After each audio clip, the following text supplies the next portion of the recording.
Nos vamos, ¿te parece?, a información nacional de lo que está sucediendo. Ya es algo que desde la mañana reportabas y que es sobre el tema de la Guardia Nacional. El día de hoy, la consejera jurídica de la presidencia, Ernestina Godoy Ramos, informó sobre la reforma a la ley de la Guardia Nacional, la cual se analizará durante el periodo extraordinario de sesiones en el Congreso de la Unión, que comenzó, como les informamos en este espacio, el día de ayer.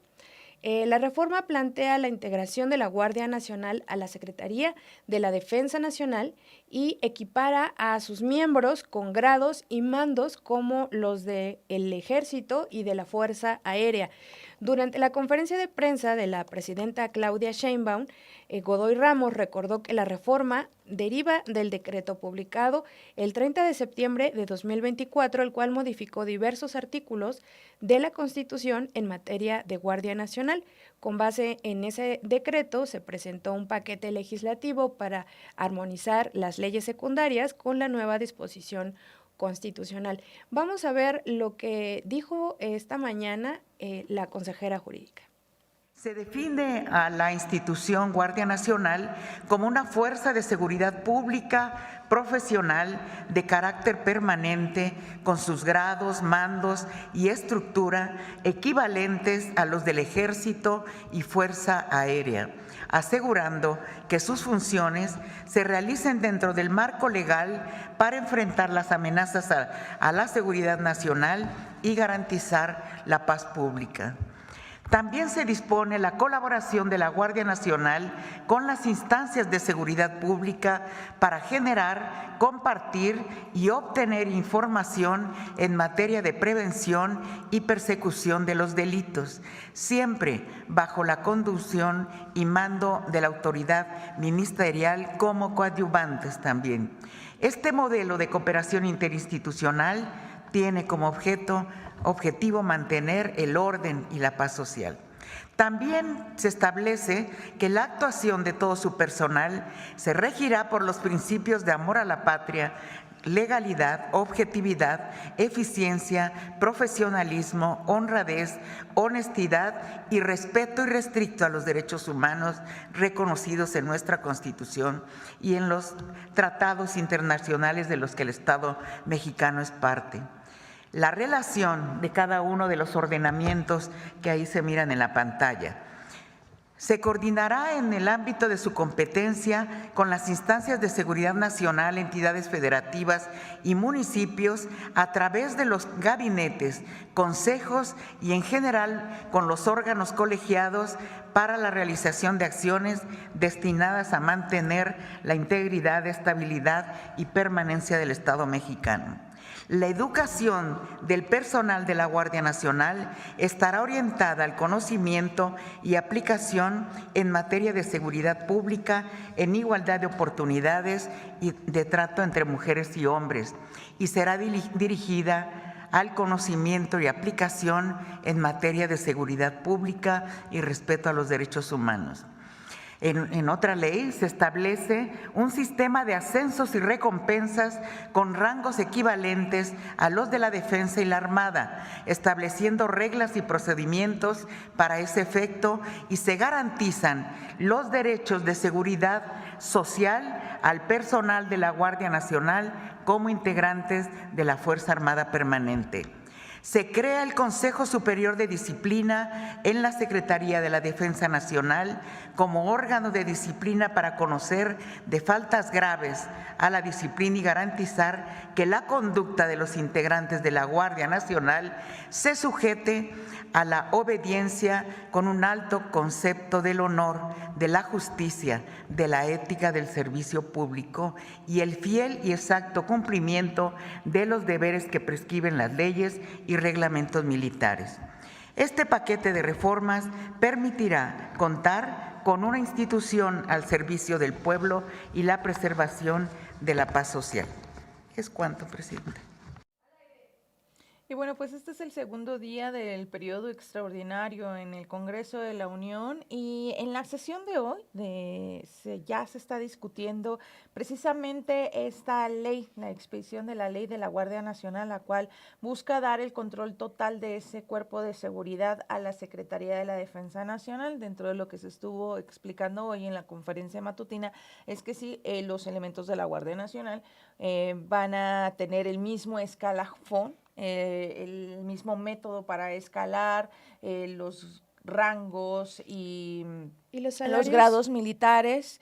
Los salarios no hablaron acerca de salarios, pero sí en términos de, porque incluso hasta el adiestramiento, que va a ser también en el colegio militar y que va a ser también por militares, lo que decía la presidenta es que no iba a ser exactamente el mismo, que iba a haber cambios de materia e incluso, por ejemplo, que los premios y las recompensas iban a ser similares a los que tienen los elementos de las fuerzas aéreas y del ejército, pero sí no se aclaró en cuanto al término de salarios, porque incluso si ustedes en el mismo ejército, dependiendo del rango, del tiempo que llevan y incluso las diferencias son de la Fuerza Aérea al Ejército, son muy diferentes en cuanto al rango y en cuanto a la percepción que ellos obtienen. Habrá que preguntar, yo creo que sí sería interesante ver en términos del salario, pero las prestaciones, incluso hasta la prestación de servicio médico va a ser parecido. Y en el tema de quién va a estar vigilándolos, porque se mencionaba mucho que al pasar la Guardia Nacional, ya los guardias nacionales que iban a tener una similitud con los elementos del ejército, iban a ser procesados o investigados con la corte marcial o con las leyes militares. Y lo que también se anuncia hoy es que también van a crear un cuerpo de disciplina para estar al pendiente de los elementos de la Guardia Nacional y que si incurren en una falla, pues sean estos quienes vean precisamente el tema de honor y de disciplina y de, pues si hay alguna eventual denuncia, ellos puedan atender ese tema. Obviamente ya está la discusión en el Congreso de la Unión, en la Cámara de Diputados particularmente, y ahí diputados de la oposición pues están señalando y han estado pues acusando de una militarización y manifestando pues su postura en contra. Entre ellos está, por ejemplo, el diputado del PRI, César Alejandro Domínguez, quien dijo que el dictamen tiene una serie de errores e inconsistencias y mencionó que se trata de una falta de respeto al ejército y a la sociedad. Además, aseguró que Morena ha confundido la estrategia de seguridad con la política criminal, pero vamos a escuchar parte de lo que señaló en estos momentos en los que se está discutiendo precisamente el dictamen en la Cámara de Diputados. El oficialismo confunde de manera clara lo que es una estrategia de seguridad con lo que es una política criminal. El oficialismo no tiene claridad en lo que está planteando. Y lo digo de manera clara, la estrategia de seguridad o una estrategia de seguridad debe hablar de la seguridad nacional, debe hablar de la seguridad interior, debe hablar de la seguridad pública y debe hablar de la seguridad ciudadana o seguridad preventiva. En la seguridad nacional deben de decirnos cómo vamos a proteger nuestra soberanía, cómo vamos a proteger nuestro espacio aéreo, nuestro mar territorial, cómo lo vamos a defender de alguna probable invasión extranjera. Y deben de decir quién debe atender esa parte. En la seguridad interior nos deben de decir y hablar cómo combatir al crimen organizado, cómo cuidar una probable desestabilización del país, cómo cuidar que no exista terrorismo interno, cómo cuidar los centros federales de reinserción social, cómo atender los delitos del fuero federal. Y no nos dicen eso. En seguridad pública nos deben de decir cómo atender los delitos del orden común, cómo cuidar los centros penitenciarios locales y cómo proteger a los ciudadanos. No nos dicen nada de eso. En seguridad ciudadana o seguridad preventiva hablar de cultura de legalidad, de participación ciudadana, de cohesión social, de respeto a la ley, del cuidado del bando de policía y buen gobierno. No nos dice nada. Es decir, están buscando que en todos estos 4 ejes esté el ejército, que se militarice todo, que los militares puedan prevenir los delitos, que los militares persigan al crimen organizado, que los militares cuiden el espacio aéreo, el mar territorial, que los militares cuiden a los ciudadanos. Y entonces las policías locales, ¿dónde quedan? Entonces el respeto al federalismo, ¿dónde queda? Lo que están haciendo ustedes es, con un cinismo desmedido, militarizar el país y querernos tener controlados a todos los mexicanos, a todas las mexicanas. Por eso nosotros vamos en contra. Y por su parte, la legisladora de Morena, Gabriela Georgina Jiménez, quien mencionó que el dictamen es parte de una reconfiguración estratégica para preservar el orden y garantizar la paz, afirmó que de aprobarse se le dará certeza jurídica a la Guardia Nacional. Vamos a escuchar la intervención de esta legisladora, que es la parte que defiende esta reforma. Este dictamen establece un marco legal integral, articulado y coherente, que brinda certeza jurídica al funcionamiento de la Guardia Nacional. Su ley define con claridad sus facultades, estructura orgánica, responsabilidades y límites. Cerrar espacios a los vicios legales o interpretaciones ambiguas que pudieran debilitar su operación o abrir puertas a excesos. Al mismo tiempo, la reforma a diversos ordenamientos que regulan las Fuerzas Armadas mexicanas permite aprovechar de forma ordenada su experiencia, disciplina y capacidad operativa, sin perder de vista que la Guardia Nacional estará bajo un mando civil, en estricto cumplimiento del mandato constitucional. Esta articulación garantiza la funcionalidad institucional y también su legitimidad democrática. Uno de los ejes centrales de esta reforma es la profesionalización y especialización de personal encargado de tareas de seguridad. La Guardia Nacional nace con una dirección y control de carácter civil, pero incorpora una base formativa robusta que retoma elementos esenciales de la tradición militar, disciplina, lealtad a México y estructura operativa. Esto permitirá contar con una corporación capacitada en técnicas policiales avanzadas, con enfoque en proximidad social, inteligencia preventiva y reactiva, investigación del delito y uso racional de la fuerza. En este sentido, se contempla la implementación de programas permanentes de formación y actualización en materia de derechos humanos, criminalística, análisis de inteligencia y protocolos de actuación. Nosotros, en el Grupo Parlamentario de Morena, siempre vamos a defender al pueblo de México, siempre vamos a luchar por el pueblo de México. Y bueno, pues ahí tienen parte de la discusión que, por cierto, en estos momentos se sigue desarrollando ahí en la Cámara de Diputados, que como se los adelantábamos el día de ayer, es uno de los temas que consideramos y que lo más seguro es que se vaya a extender en los debates, también en las exposiciones y las intervenciones que van a tener cada uno de los integrantes y de cada una de las bancadas ahí en el Congreso de la Unión, para finalmente ser sometida a votación. Y bueno, pues recuerda que también la actualización, si se pasa antes de que nosotras concluyamos esta misión, pues le vamos a estar dando la información, sino también recuerde que la puede encontrar en sinembargo.mx. Pero también hablando de más temas de la Cámara de Diputados, ya se avaló por unanimidad una reforma que regula los retiros de afores por el tema de desempleo. Esta minuta que fue avalada ya en la Cámara de Diputados va a ser turnada a la Cámara de Senadores. ¿De qué estamos hablando? El Pleno de la Cámara de Diputados aprobó por unanimidad una reforma a la Ley de Seguridad Social en materia de desempleo, esto con la finalidad de regular los retiros de fondo por desempleos registrados por las AFORES. Esta reforma fue avalada por un total de 476 votos a favor por parte de Morena, el Partido del Trabajo, el Verde Ecologista, el PRI, el PAN y Movimiento Ciudadano. Es decir, todos fueron de manera unánime en esta y avalaron esta reforma de acuerdo con la información dada a conocer por diversos medios de comunicación y por la propia Cámara de Diputados, que informó acerca del resultado de esta reforma.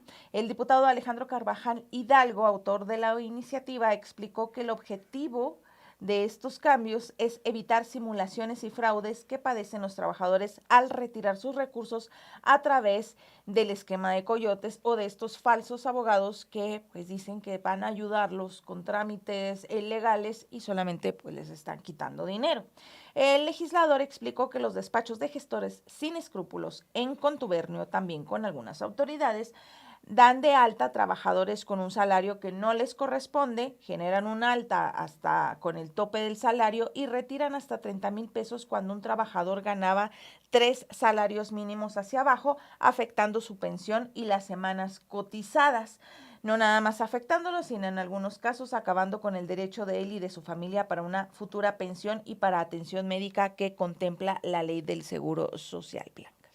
Y el legislador además agregó que este fraudulento esquema utilizado por gestores y despachos repercute directamente en el monto ahorrado que va destinado para sus propias pensiones, disminuyendo directamente en igual proporción la cantidad de semanas cotizadas, sea real o simulada la situación de desempleo. Detalló que en 2025, 428,447 trabajadores y trabajadoras realizaron retiros por un monto total de 8,238 millones de pesos. Esto ya es parte de las primeras reformas que se están aprobando en la Cámara de Diputados. Como le mencionábamos, ahora va a ser turnada al Senado de la República y forman parte de este paquete de 22 iniciativas que se van a discutir y votar en el periodo extraordinario. Hay que recordar los periodos ordinarios de la Cámara de Diputados y del Senado. El primer periodo terminó en abril y el siguiente comienza en septiembre, y como no les dio tiempo de discutir estos temas, pues entró en este paquete, así que ya se aprobó, ya avanzó en una cámara, sigue el Senado, pero pues es prácticamente garantizado que vaya a ser votada y a favor en el Senado.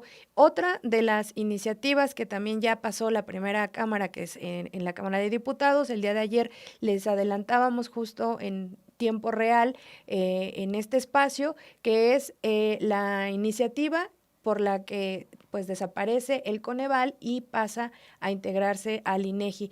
Ayer, diputadas y diputados aprobaron en lo general y en particular el dictamen por el que se transfieren las funciones del Consejo Nacional de Evaluación de la Política y Desarrollo Social, el Coneval, al Instituto Nacional de Estadística y Geografía, el INEGI. En esta primera sesión del periodo extraordinario, pues 348 diputados votaron a favor y 132 legisladores votaron en contra. El debate también sobre esta reforma también se tornó pues un tanto difícil. Al final pues sí tenían una gran mayoría pues el oficialismo. Como les comentamos, en este momento se está discutiendo la de la Guardia Nacional y el debate al menos se está alargando porque hay muchísima oposición, como la hubo en este caso de la reforma del Coneval. Este organismo ha sido autónomo, con rigor técnico, y se encargaba de evaluar si los programas sociales ayudan a disminuir los niveles de pobreza y pobreza extrema. En ese sentido, por parte de la oposición, la diputada del PRI, Lorena Piñón Rivera, dijo que el INEGI produce datos y que el Coneval evalúa políticas, y así que son mandatos complementarios, no intercambiables, porque han insistido, Romina, audiencia, que no puede ahora el INEGI tomar las funciones que estaba haciendo el Coneval. Al día de ayer lo platicábamos. En realidad muchos de los diagnósticos que hacía Coneval los podía realizar una vez que el INEGI ya daba a conocer el resultado de las encuestas o de muchas mediciones, pero por supuesto sí Coneval se enfocaba en algunas de las políticas de una manera distinta. Por su parte, la diputada de Morena, Antares Guadalupe Vázquez Alatorre, expuso que ahora el INEGI medirá el impacto de los programas sociales, así como el combate a la pobreza de manera gradual.